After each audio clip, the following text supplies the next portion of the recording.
네, 1월 19일 목요일 매일 묵상 시작하겠습니다. 우리가 하이델베르그 요리문답을 계속 공부하고 있습니다. 인간의 비참함과 우리의 구원과 그 구원에 대한 감사라는 주제로 구성되어 있는데, 오늘은 계속해서 신문에 대해서 인간의 비참함을 깨닫는 과정입니다. 인간이 죄인이라 하나님의 말씀을 불순종했는데, 그러한 불순종과 반역을 형벌하지 않고 내버려 두십니까? 반드시 형벌하시고 그 형벌은 영원한 형벌이 된다, 이렇게 이야기했습니다. 하나님께서는 그러한 불순종과 반역을 형벌하지 않고 내버려 두십니까? 결코 그렇지 않습니다. 하나님께서는 우리의 자범죄뿐만 아니라 원죄에 대해서도 매우 진노하셔서 그 죄들을 이 세상에서 그리고 영원토록 의로운 심판으로 형벌하실 것입니다. 여기까지 이제 어제 공부했고요. 하나님께서는 누구든지 율법책에 기록된 대로 모든 일을 항상 행하지 아니하는 자는 저주 아래 있는 자라 선언하셨습니다. 그래서 우리가 타락한 인간이 하나님의 저주 아래 있는 자다. 그래서 영원한 형벌을 우리가 받는 존재다. 이런 절망이 우리에게 구원의 지름길이 된다. 그것을 좀 기억해야 됩니다.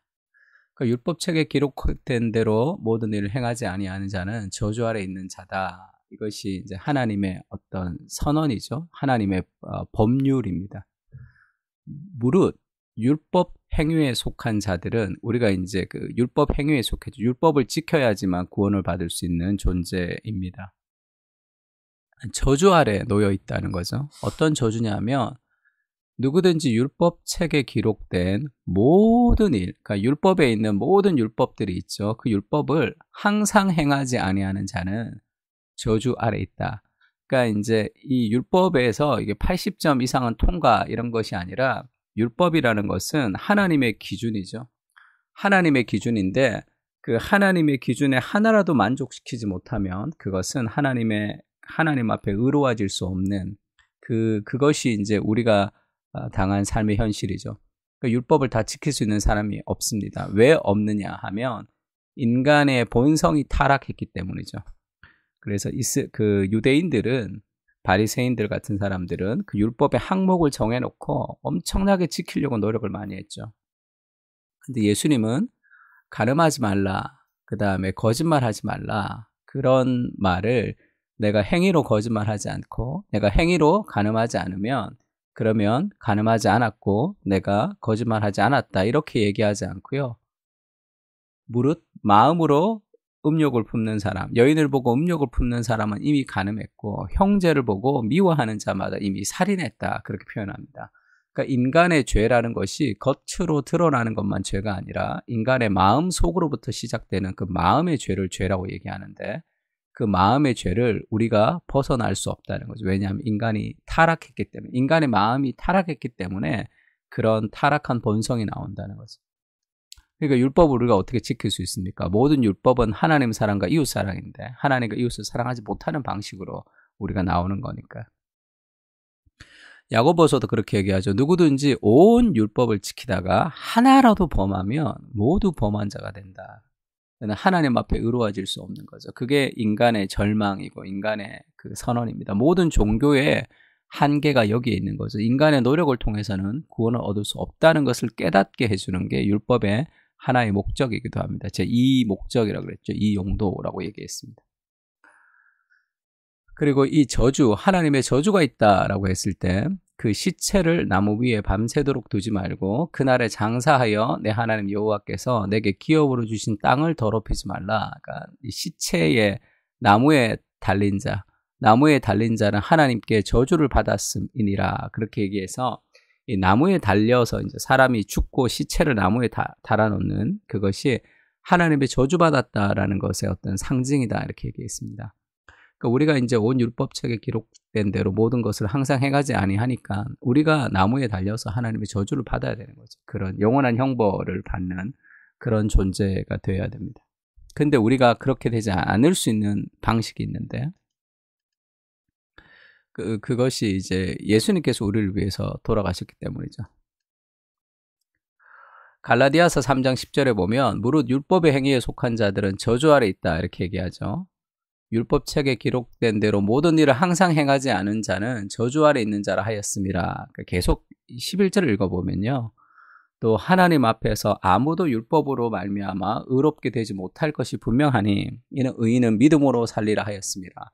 근데 율법을 지킴으로 우리가 구원을 받을 수 없다는 거죠. 그래서 우리가 구원받을 수 있는 방식은 율법을 지키는 것이 아니라 믿음으로 우리가 구원을 받는 것이다. 다른 방식이 있다. 율법을 지킬 수 없기 때문이죠. 율법은 믿음에서 난 것이 아니니 율법을 행하는 자는 그 가운데서 살리라 하였느니라. 그러니까 우리가 율법을 100% 다 지켜야지만 의롭다 될 수 있는 거죠. 그러니까 그리스도께서도 13절이 우리를 위하여 저주를 받은 바 되사 율법의 저주에서 우리를 속량하셨으니 기록된 바 나무에 달린 자마다 저주 아래 있는 자라 하였습니다. 우리가 읽었던 신명기 말씀을 그대로 바울이 갈라디아에 있어서 인용합니다. 우리가 율법을 지키지 못했기 때문에 우리가 나무에 달려서 저주를 받아 영원한 형벌을 받아야 되는데 그리스도께서 우리를 위하여, 우리를 대신하여 그 율법의 형벌, 저주를 받아서 율법의 저주로부터 우리를 해방시켰다는 거죠. 이는 그리스도 안에서 아브라함의 복이 이방인에게 미치게 하고 또 우리로 하여금 믿음으로 말미암아 성령의 약속을 받게 하려 함이라. 율법을 지켜야지 구원을 얻을 수 있는데 우리가 율법을 못 지켜요. 그러니까 대신 율법을 지키신 그리스도를 믿을 때 우리가 그 율법을 지킨 사람처럼 하나님이 우리에게 인정해 주신다는 뜻입니다.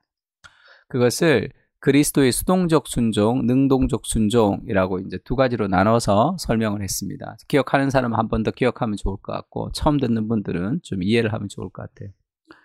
그리스도의 수동적 순종이라는 것은 예수님이 수동적으로 나무에 달려서 돌아가셨죠. 십자가에서 돌아가신 것을 수동적 순종이라고 얘기합니다.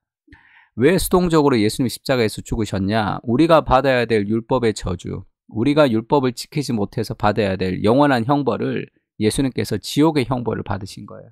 그래서 우리의 죄가 예수님에게 가서 내가 죽어야 되는데 내 대신 예수님이 영원한 형벌을 다 받으셨습니다. 그러니까 내가 죄인인데 감옥에 가서 형을 다 살고 나온 거예요. 이제는 자유인이 된 겁니다. 이제 경찰이 와도 이렇게 무섭지가 않아요. 왜냐하면 내가 형을 다 살았기 때문에.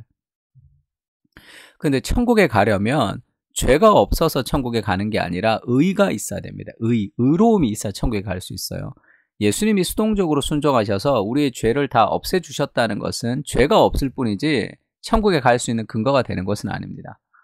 그래서 예수님께서 1살부터 돌아가실 때까지 이 땅에 오셔서 인간을 대신해서 인간의 몸으로 오셔서 예수님이 모든 율법에 요구하는 것을 100% 다 순종하셨죠.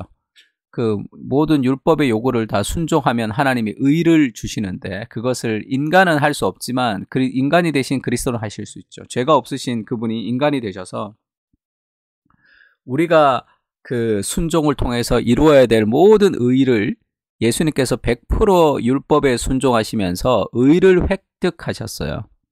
그래서 그 의를 우리에게 예수님을 믿을 때 우리에게 그걸 전가시켜 줍니다. 그러니까 그리스도의 십자가, 수동적인 순종과 예수님의 능동적인 순종, 예수님의 사역은 우리의 죄는 예수님이 가져가셔서 대신 죽으셨고 그리스도가 이루신 의를 우리에게 믿음으로 전가해 주셨죠. 그래서 우리가 이신칭이 믿음으로써 의롭다함을 칭함을 받았다 이렇게 얘기하는 거죠. 그리고 우리가 정말 거룩해지는 과정을 sanctification, 성화의 과정이라고 합니다. 그래서 우리가 예수 믿고 난 뒤에 믿음으로 감사로 순종으로 사랑으로 우리가 실천하는 것을 얘기하는 것이죠. 그러니까 이 모든 저주로부터 우리가 해방된 것이 그리스도께서 행하신 일이다. 그러니까 우리가 구원을 공짜로 얻었지만 그 구원을 위해서 이렇게 큰 대가를 그리스도께서 지불하셨다는 것을 알 때 내 구원이 얼마나 귀한 것인지 그 은혜가 얼마나 큰지를 알면서 우리가 인생을 함부로 살지 않게 됩니다. 요약하면 율법을 지키지 못하면 영원한 저주 아래 놓이고 그 율법을 그리스도께서 대신 지켜주셨고요. 그리스도께서 대신 지키면서 받았던 의를 우리가 믿음으로 구원 얻는 거죠. 그래서 예수님이 이루신 것을 내가 이룬 것처럼 하나님이 인정해 주십니다. 그리스도와 연합의 교리라고 하는데 다음에 또 나오면 좀 자세하게 설명을 하겠습니다. 자, 두 가지 기도 제목 가지고 기도합시다. 율법을 지키지 못함으로 저주 아래 놓여있는 인생임을 내가 기억해야 돼. 인간의 노력으로 그 무엇도 성취할 수 없음을 절감하는 나는 율법을 지킬 수 없는 존재구나. 인간의 노력으로 내가 무엇도 할 수 없구나. 나는 저주 아래 놓인 자다라는 그런 인식. 그러니까 우리가 하나님 의지할 수밖에 없는 거죠. 그리스도가 내 대신 모든 저주를 다 받으셨습니다. 그래서 내가 지금 하나님께서 어떤 나의 행위에도 불구하고 나를 끝없이 사랑하시는 영원한 사랑이 우리에게 있는 거죠. 그 은혜를 기억하면서 그리스도 희생에 감사하면서 오늘도 순종하며 살아가는 하루가 되었으면 좋겠습니다. 같이 한번 기도할까요?